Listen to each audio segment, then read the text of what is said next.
In this video, we're going to be talking about how to fix an iPhone screen dimming unexpectedly, and it's not auto brightness. So let's just get straight into the video. First things first, simply go ahead and open your settings and turn off your True Tone and Night Shift. And that is done by heading into display and brightness right over here. So let me just go ahead and look for it. Okay, and then toggle off the True Tone right over here. It is as simple as that.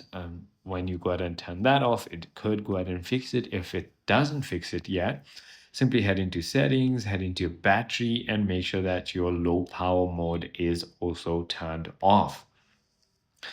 Once you do that, it should go ahead and solve your issue. If it doesn't, then try updating your software on your iOS, and finally try restarting. It should go ahead and help. I hope this video clarifies everything for you. If it did, hit that like button, and I'll see you on the next one.